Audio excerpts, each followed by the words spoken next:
Welcome to another unboxing video from theplayersaid.com. My name is Grant. Today I'm unboxing a brand new game from Worthington Publishing called Drop Zone Southern France, 80th anniversary of Second D-Day.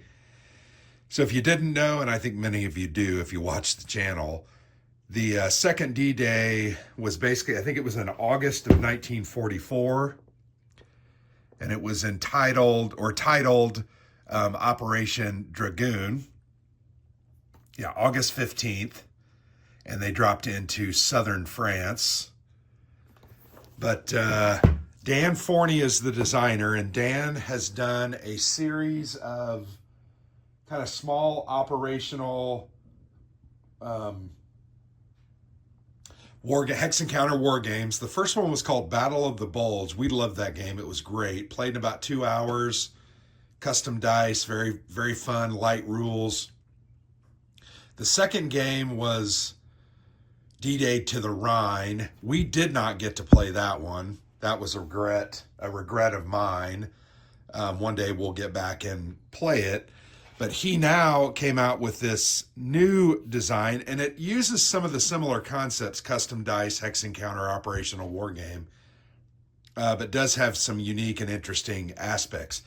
Dan, I believe it was his father jumped in Operation Dragoon, and that's why he really wanted to do this game.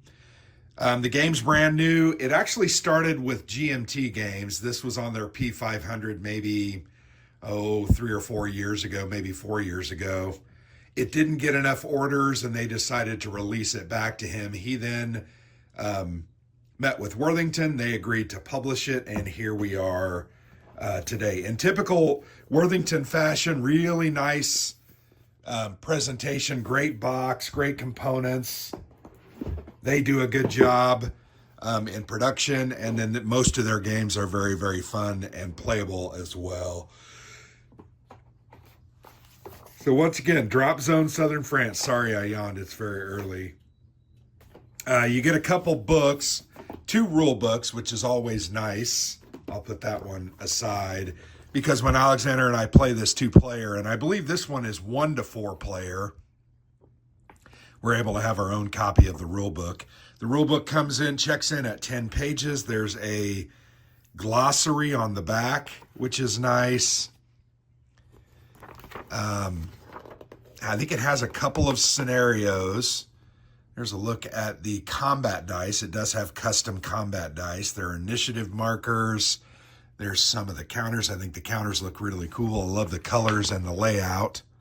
But yeah, very simple rule book. We're actually going to give this one a play, I think, this weekend. So hopefully we're able to get that done.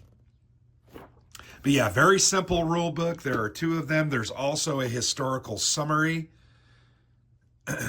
which is actually thicker than the rule book. This one checks in at about 23 pages and just has a lot of detail about the units involved, which is pretty cool. I'm going to go ahead and give this a read. The focus of the mission itself, what the objectives were, lots of great pictures, organization. Ooh, that's a beautiful book. Wow, very much love looking at this. This is pretty cool. But very much glad that they included these kinds of things. I think it's very nice. So there you have it, historical summary. The next thing you get are a whole bunch of play aids. There's, some of them are set up. These are allied reinforcements and assets. You can see you can put the counters right on these cards. They are double-sided, so you can use these. There's the Axis or German setup card, also double-sided. Very nice. You have a VP track and a turn track. On the back of it, it has allied setup for the Albatross Paradrop. So that's obviously maybe one of those scenarios. There's a look at the counters. Big, beautiful counters. And then you have two traditional play aids. This one has the solitaire system. So there's a dedicated solitaire system, but it has the solitaire system game rules printed out on it. And then this one is a general play aid, terrain effects chart, sequence of play. And then here there's the combat procedure. But yeah, here you go. Here's the counters. Looks like there are 3 sheets of counters, and man, they are big. But I like that. They started out as a block. It started out as a block war game during the design process and with GMT, and then Dan changed it. These are really great looking counters. They are very simple. They are pre-rounded, and they are big. Double-sided counters. You can see here's all the Allied counters. Really nice.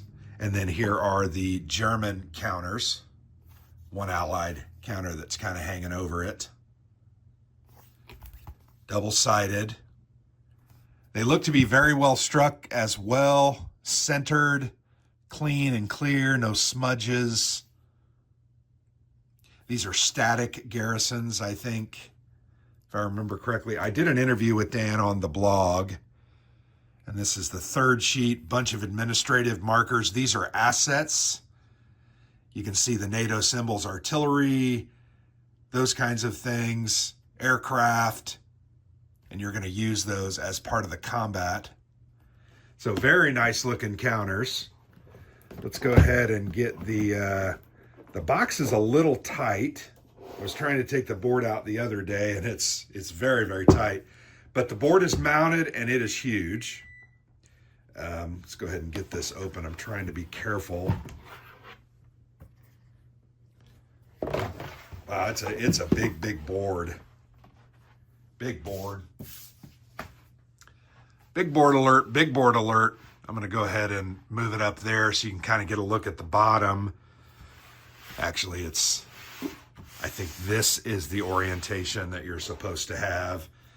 That turn track at the top, that's a little deceiving, only because that's between both players on the right there. But yeah, really nice looking board. Big hexes for those big counters.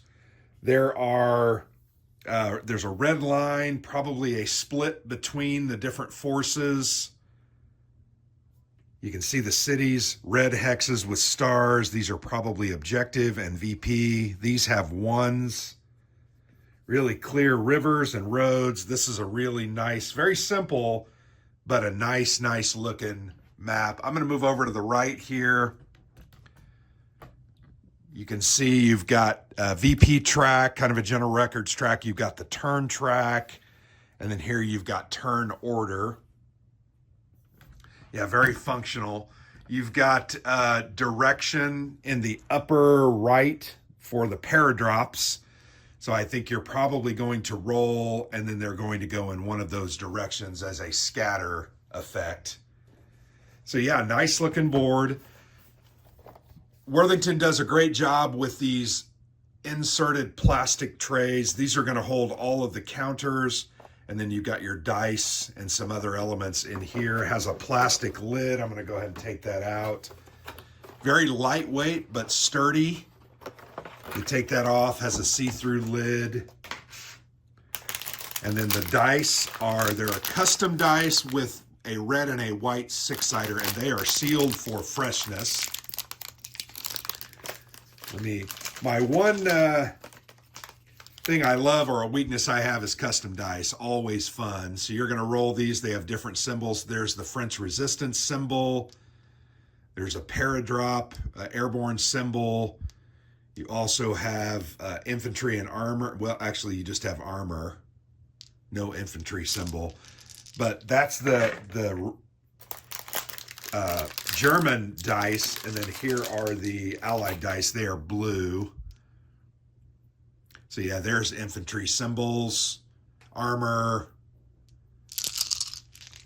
So yeah, obviously the Allies have paradrop, paratroopers, so that's why they have a symbol, because when you roll these, you're going to hit with the symbol that is called out. So there you have it. Drop Zone Southern France, 1944, which is focused on Operation Dragoon. And this is a nice looking game. Once again, as has become very, very typical with Worthington, very nice components, nicely put together. I think this game's going to be pretty fun. Very, very much looking forward to playing it. Yeah, there you have it. Beautiful, big, beautiful game. Check it out if you're interested. But Drop Zone Southern France, designed by Dan Forney and published by Worthington Publishing. Thank you very much. I appreciate you watching. I've been Grant for the Player's Aid.